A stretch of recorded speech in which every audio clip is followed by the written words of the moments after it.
Good morning, everyone. Class 7th.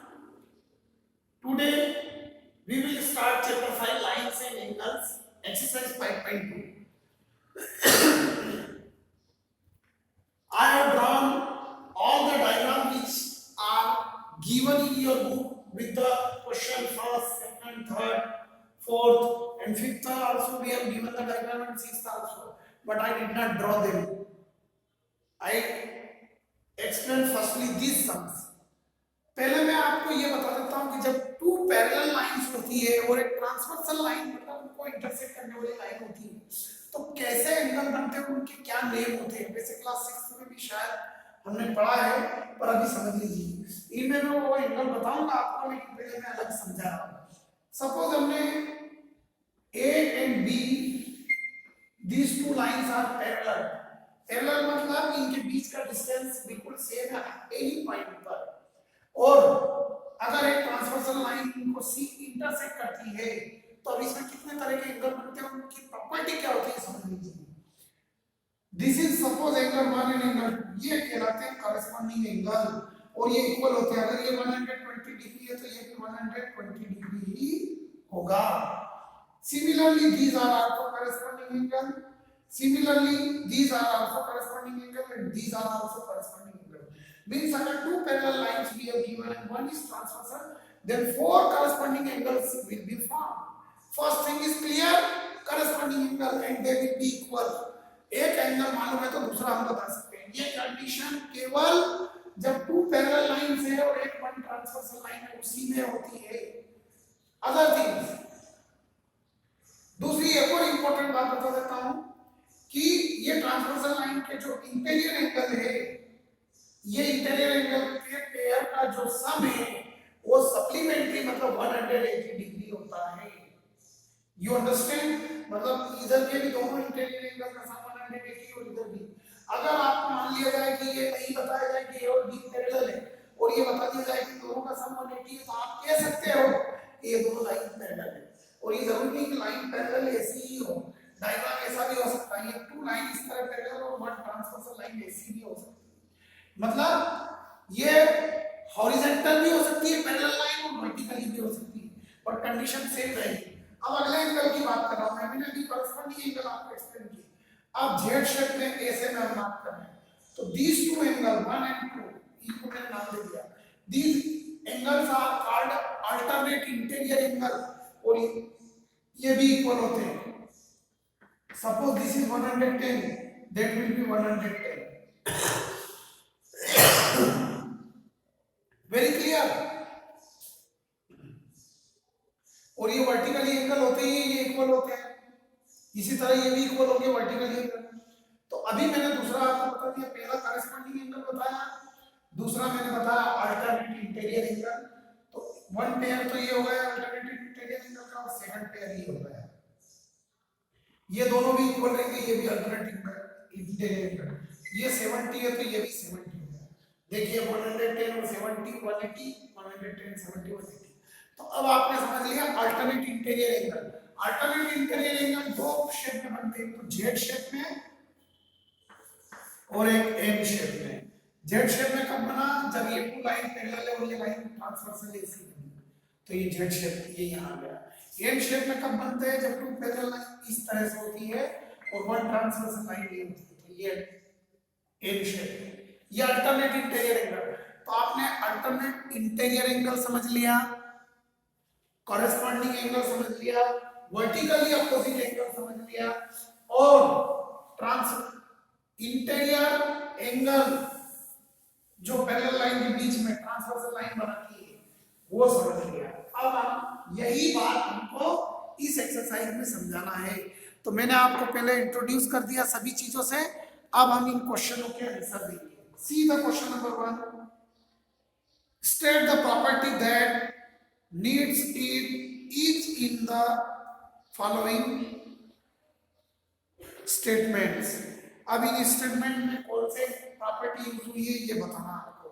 देखिए ए first का first उसने कहा है हमको इफ ए पैरेलल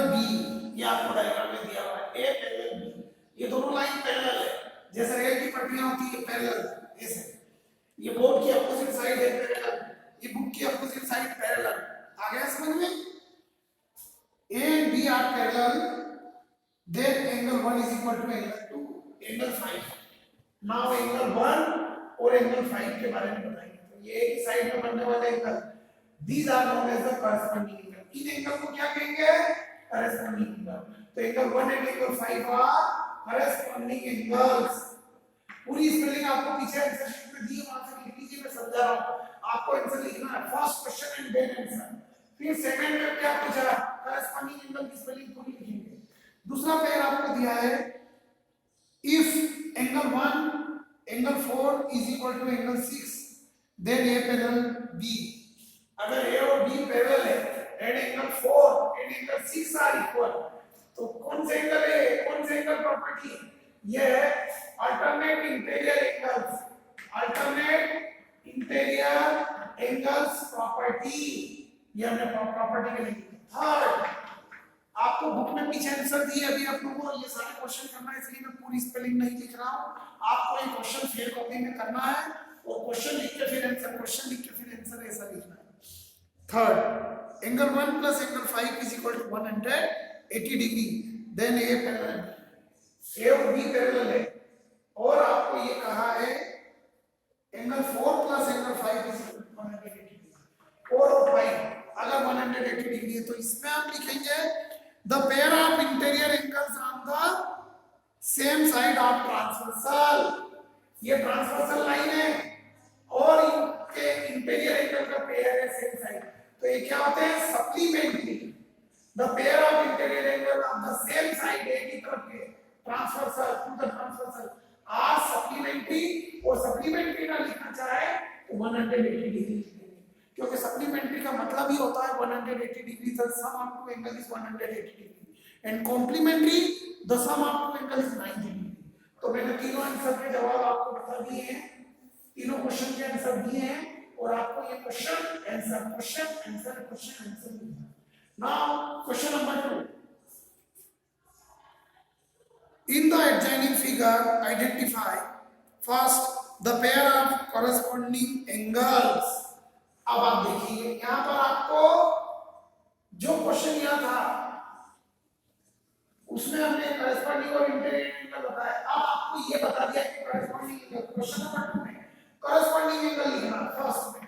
तो आप जैसे क्वेश्चन में लिखा है the pair of corresponding angle, मैंने अभी आपको बताया था कि 2 पैरेलल लाइन है और 1 ट्रांसवर्सल है, तो करस्पॉन्डिंग एंगल के पेयर 4 बनेंगे। देखिए कैसे, अब हम करस्पॉन्डिंग एंगल बता रहे हैं। करस्पॉन्डिंग एंगल्स आर, आप स्पेलिंग पूरी प्रॉपर लिखेंगे, अब मैं आंसर दे रहा हूं। एक में मैं एंगल के नाम लिख रहा हूं, बाकी सब आप पीछे से देख के लिख लेंगे, मैं समझा रहा हूं। करस्पॉन्डिंग एंगल पे देखिए, एंगल 1 एंड एंगल 5, पहला पेयर बना एंगल 1 एंगल 5, दूसरा corresponding angle angle 2 angle 6, angle 2, ये तो 1 पेयर कंप्लीट हो गया। सेकंड पेयर, ये नंबर वो नहीं है कि जब क्वेश्चन देंगे एबीसी में समझ लीजिए, this is A, this is B, angle 2 and angle 6, C. Similarly here angle 4 and angle 8, angle 4 angle 8 and D, angle 3 angle 7, angle 3 angle 7, these are all the corresponding angles and they are equal।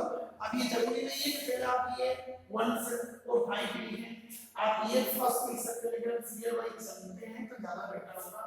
1 वाला आपने पहले लिया, 1 के साथ 5 है, then 2 के साथ 6 है ना, और 3 के साथ 7 है। मैं यहाँ ये पहले लिख सकता था 3 7 और 4, तो 1 2 3 4 सीरियल वाइज है। तो क्वेश्चन नंबर 2 का फर्स्ट मैंने क्लियर बता दिया आपको करस्पॉन्डिंग एंगल।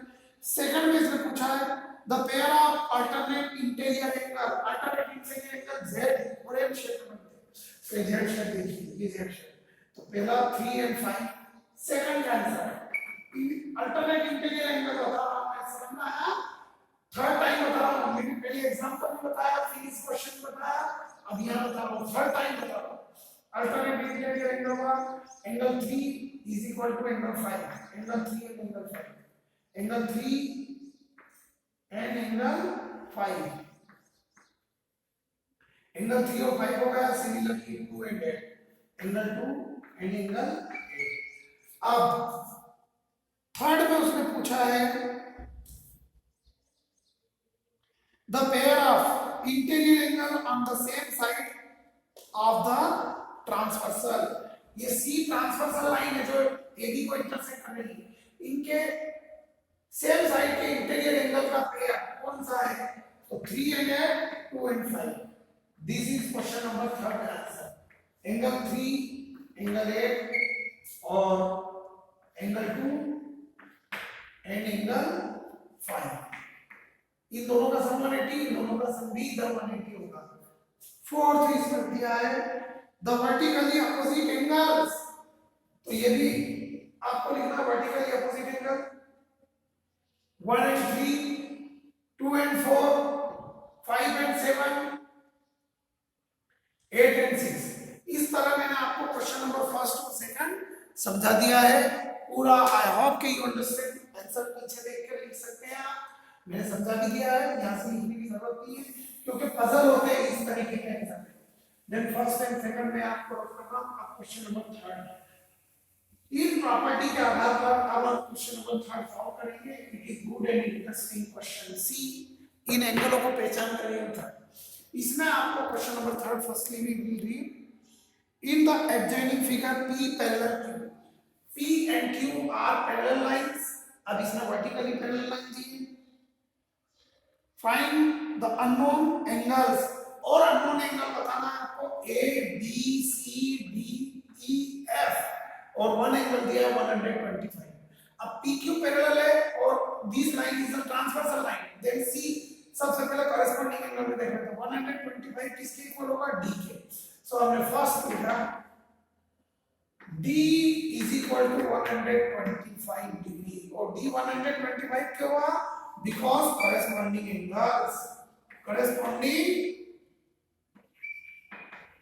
angles हमें एंगल के नाम मालूम होना बहुत जरूरी है। D फाइंड हो गया हमारे पास corresponding, और D से हम फाइंड कर सकते हैं B। Second B is equal to D, B and D equal बताए हमने, क्यों बताए? क्योंकि ये क्या है? Vertically opposite angle. कौन से हैं? Vertically opposite angles. पूरी स्पेलिंग लिखिएगा। देन B और D इक्वल है तो B is equal to D की वैल्यू कितनी है बेटा? है 125। तो B भी कितना हो गया? 125। देखिए इसको सॉल्व ही नहीं किया हमने, केवल प्रॉपर्टी एंगल प्रॉपर्टी यूज कर रहे हैं। Now B and D is clear. अब हमें A और C पता लगाना है। अब A और C पता लगाने के लिए हमें these are the corresponding E की वैल्यू फाइंड करेंगे। जब E की वैल्यू फाइंड होगी तो A की भी वैल्यू फाइंड हो जाएगी, C की भी हो जाएगी और F की भी हो जाएगी। अब E की वैल्यू कैसे फाइंड करते हैं देखिए। अब आप these are the linear pair, angle E plus 125 is equal to 180 degree. ध्यान दीजिएगा। Third E plus 125 degree is equal to 180 degree. Why this? Linear pair. Linear pair. Now E is equal to 180 minus plus 125 will come here. Minus 125 then E is equal to 10 minus 5 is 5. 7 minus 2 is 5 and 1 minus 1 is 0. So that will be 55 degree. What is the value of E? अब जब E आ गया तो E is equal to F, vertically opposite angle. तो मैं यहां से यहां आता हूं बेटा, है ना, ये इस तरफ आ गया। Now F is equal to E, जिसकी वैल्यू है वो इधर लिखना है, जिसकी वैल्यू फाइंड कर रहे हो वो इधर आ जाता है। क्यों है ये है vertically opposite angle. Vertically opposite angles यहां से, इसके बाद नीचे जगह नहीं है ना तो हमने वहां लिखा। Then value of E is 55 degree, then F will be 55 degree. ये F की वैल्यू 55 डिग्री होगी। अब E and F we have find। now E is equal to A, corresponding angle C, this and this same side. Then A को पहले लिखेंगे. This was the number 3rd and this was number 4 and now number 5. A is equal to E. A or E is equal to Y. They are corresponding angles. They are corresponding angles. Angle का sign बना के S बना दिया. Then A is equal to E की value कितनी है हमारे पास? 55. This is also over. And number 6. A is equal to C, vertically opposite angle. तो जो फाइंड करना हो पहले लिखें, जो वैल्यू है वो इधर लिखें. C is equal to A. This is vertically opposite angle. Vertically opposite angles. Then C is equal to A is 55 degree. Okay? तो C से एंगल हमने फाइंड करेंगे. ये आपका आंसर हो गया. और अब एक बात ध्यान दीजिएगा, हमने एक एंगल की वैल्यू हमको गिवन थी, हमने सारे एंगल बता दिए. और ये जरूरी है कि इस क्रम में फाइंड करें. आप किसी भी क्रम में फाइंड कर सकते हैं, कौन से भी एंगल की वैल्यू पहले लिख सकते हैं, बस प्रॉपर्टी मालूम होना चाहिए. Similarly we have to come on the question number 4 and 2 questions we have given. ये फिर कॉपी में लिखना है ना बेटा, डायग्राम बढ़िया बनाना है और बिल्कुल स्पष्ट बनाकर क्वेश्चन लिख के डायग्राम बनाना. डायग्राम के बाद सॉल्यूशन करेंगे. Without diagram we can not solve it. अब question number 4th. Find the value of x in each of the following figure and L parallel M. If L parallel M, देखिए इसमें L और M parallel line है, T transversal है, x की value find करना है. अब x की वैल्यू फाइंड करने के पहले हमको या तो इधर एंगल 1 दे दो, इसकी वैल्यू हमें फाइंड करना बहुत जरूरी रहेगी, क्योंकि जब ये एंगल पता लगेगा तभी ये करस्पॉन्डिंग एंगल इक्वल होंगे, right?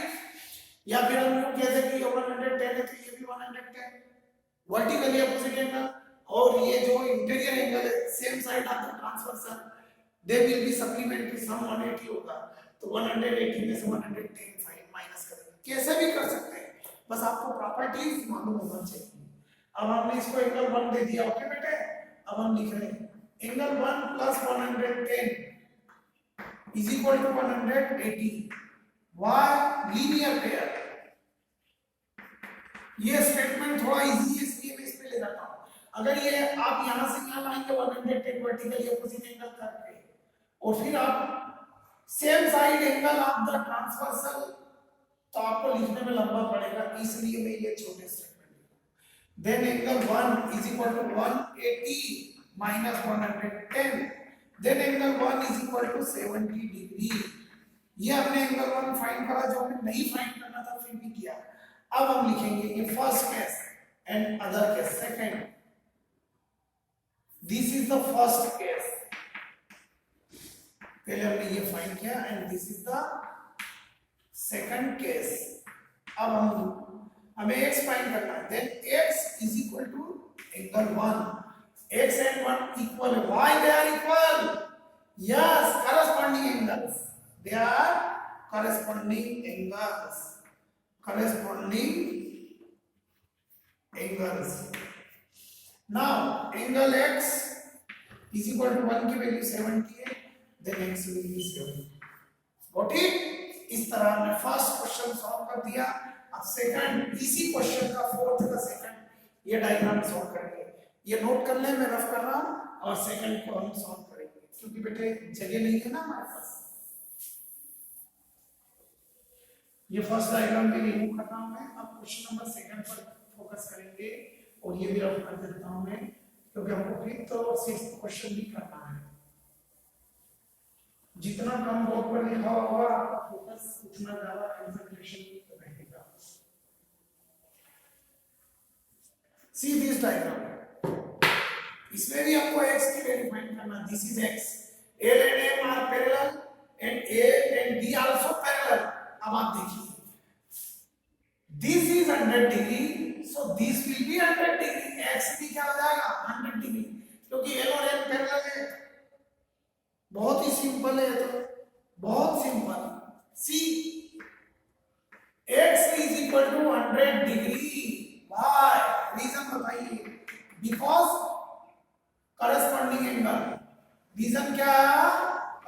corresponding angles.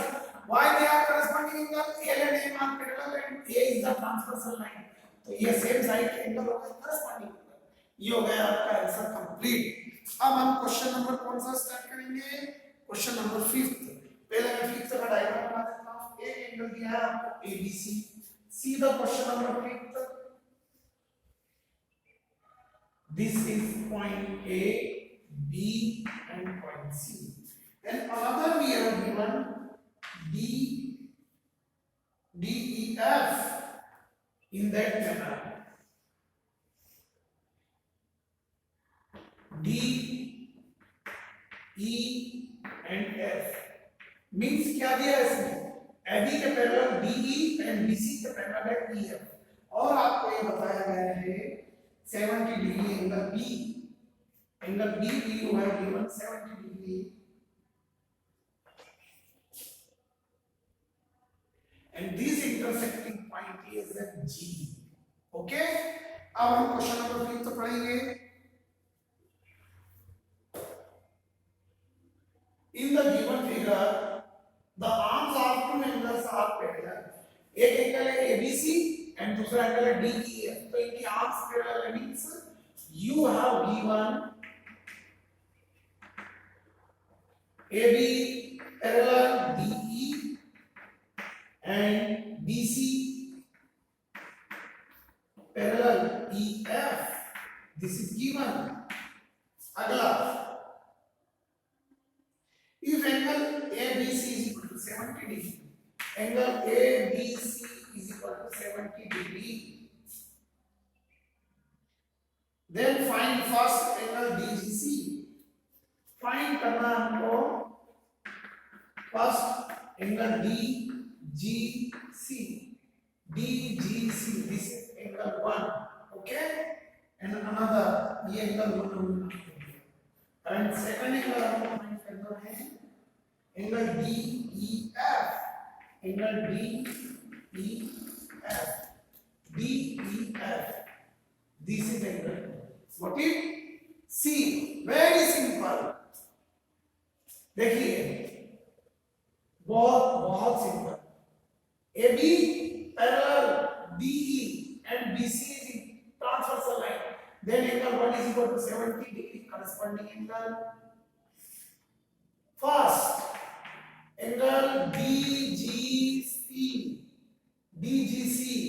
is equal to 70 degree. Why? Corresponding angles. Similarly, angle 1 is equal to angle 2. ये भी क्या है? Corresponding angle. Similarly, रीजन हमने आपको एक्सप्लेन कर दिया कि एंगल 170 के इक्वल क्यों है. AB and DE parallel and BC is transversal line. Similarly, अब हमें फाइंड करना है एंगल 2. तो एंगल 2 को मैं पहले लिख रहा हूं इज इक्वल टू एंगल 1 और रीजन दे रहे हैं हम करस्पॉन्डिंग एंगल. अब मैंने बुक में नहीं दिया 1 और 2, मैंने लिखा इसलिए आप भी 1 और 2 मेंशन करना है आपको. करस्पॉन्डिंग एंगल्स पूरी स्पेलिंग लिखेंगे. देन एंगल 2 मींस DEF जो कि आपको फाइंड करना है. Angle DEF is equal to angle 1 means DGC.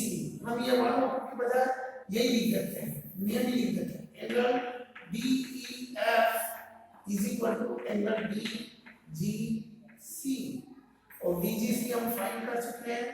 How many degrees? 70 degree. तो ये 70. Each angle is 70. This is 5 is over. And now last question number 6. इसमें सॉल्यूशन नहीं करना है, आपको बताना है. In the given figure below, decide whether L is parallel to M. आपको बताना है कि L और M पैरेलल है कि नहीं है, ये डिसाइड करके बताना है.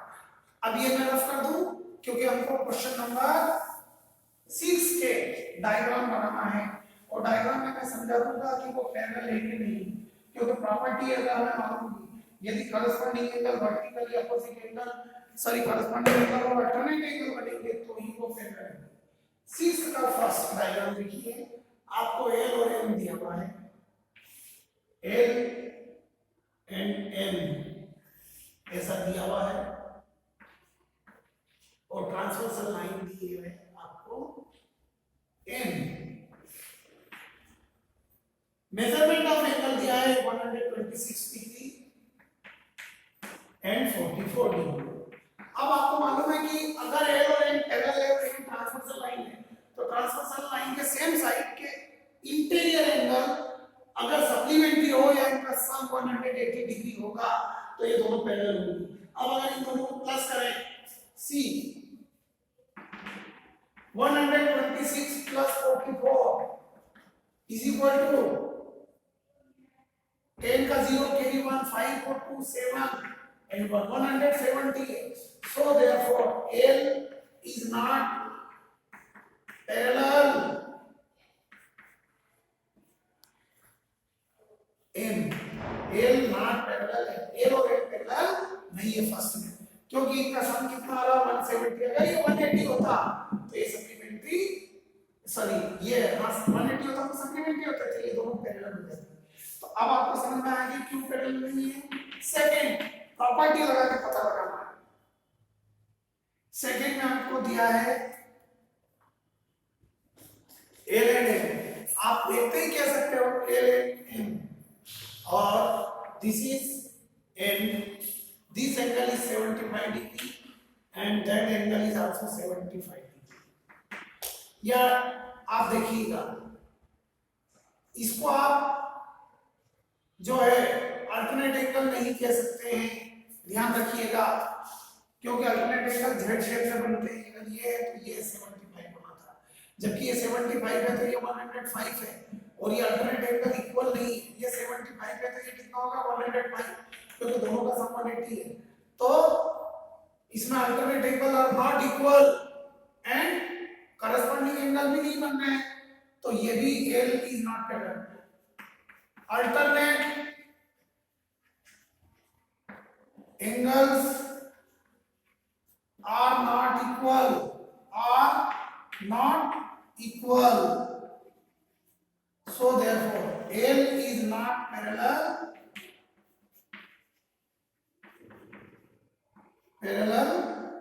M। ये हमने रीजन बताया। थर्ड में देखिएगा, थर्ड में जो है ये पैरेलल है क्योंकि इसमें आपको अल्टरनेट एंगल या इंटीरियर एंगल का सम 180 डिग्री हो जाएगा। देखिए थर्ड क्वेश्चन का डायग्राम बनाओ।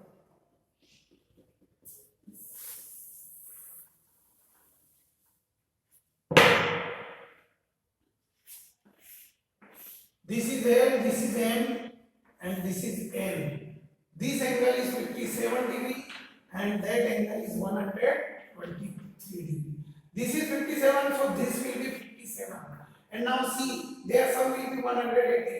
अगर हम इन दोनों को प्लस करेंगे तो ये 180 आएगा। तो ट्रांसवर्सल लाइन के अपोजिट साइड के सेम साइड के एंगल का सम 180 डिग्री या सप्लीमेंट्री होता है तो these lines will be parallel. they parallel है and fourth is not parallel. fourth भी parallel नहीं है। तो ये क्वेश्चन आप केवल अपनी नॉलेज के लिए रखिए, फेयर में मत लिखिए, आप वहीं तक कीजिएगा फिफ्थ तक। The exercise is over, thank you very much. आप फेयर कॉपी में ये कर लें, बहुत इंपॉर्टेंट एक्सरसाइज। आज आपने सारे एंगल सीखे हैं। अगर समझ में आया तो यस सर आई अंडरस्टूड लिखें। Thank you very much.